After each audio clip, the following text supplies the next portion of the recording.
Nelson Mandela was not born a hero. He was born in a small village in South Africa, far away from the cities, from politics, and from the world stage. His birth name was Ralilola, which in his native Xhosa language means, troublemaker. And maybe, in a way, that name predicted the life he would live, not as someone who caused problems, but as someone who refused to accept injustice, no matter the cost. When he was a child, he saw things that didn't feel right. People of his skin color, black South Africans, were not allowed to go to certain schools, visit certain hospitals, or live in certain neighborhoods. The system was called apartheid, a word that means apartness. And it was exactly that, a system designed to separate people by race, keeping power in the hands of the white minority. Vocabulary: injustice. Noun: when something is unfair or morally wrong.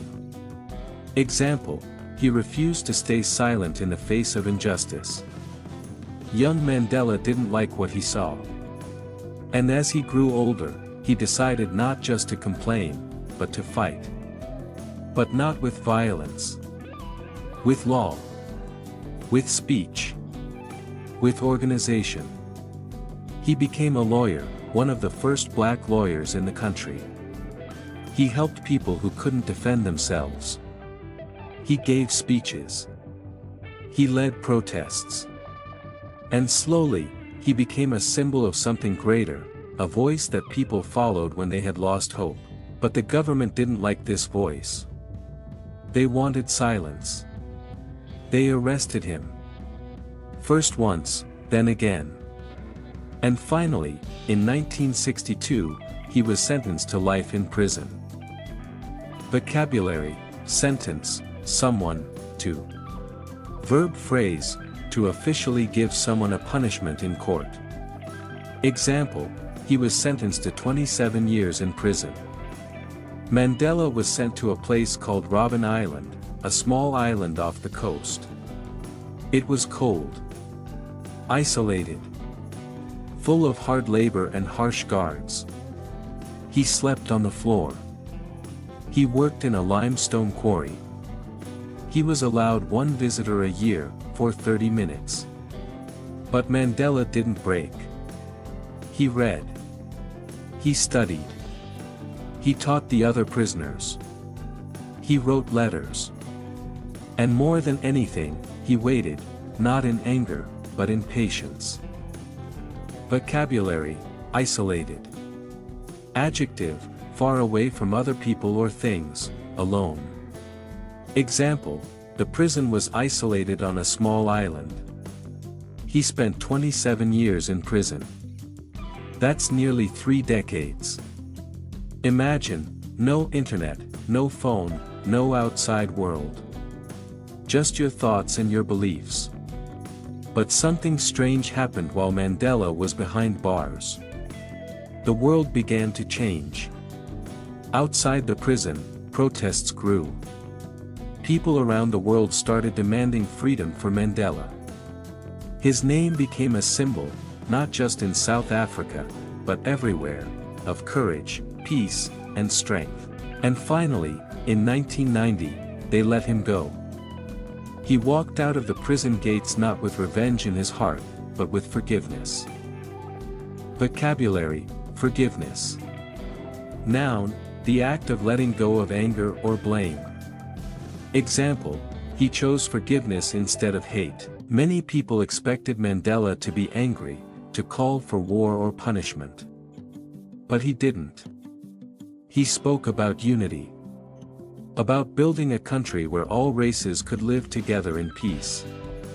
4 years later, the same man who spent 27 years in prison was elected president of South Africa, the first black president the country had ever had.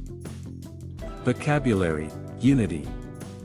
Noun: being joined together as a whole, togetherness.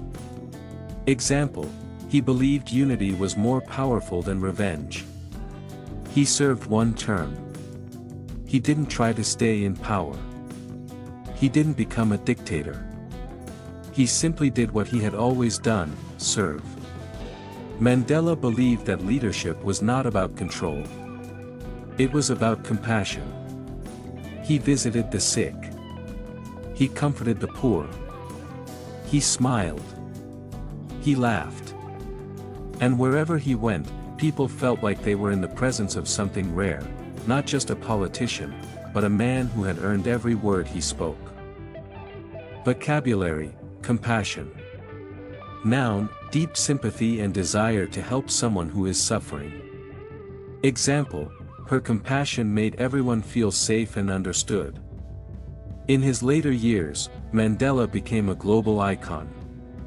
He won the Nobel Peace Prize. He met presidents, queens, and celebrities. But he never acted like he was better than anyone. He stayed humble. He stayed kind. Even when his health began to fail, he stayed strong. He passed away in 2013, but his message of peace, justice, and equality remains alive. Vocabulary: humble. Adjective: not thinking you are better than others, modest. Example: despite all his success, he stayed humble. Mandela's story is more than just history. It teaches us that real strength doesn't come from power, it comes from patience, forgiveness, and standing for what is right, even when it costs everything. And it reminds us that words, like the ones you're learning now, can change the world. If you liked this story and learned something new today, don't forget to subscribe and share it with a friend who's learning English too. Thanks for watching, and see you in the next story.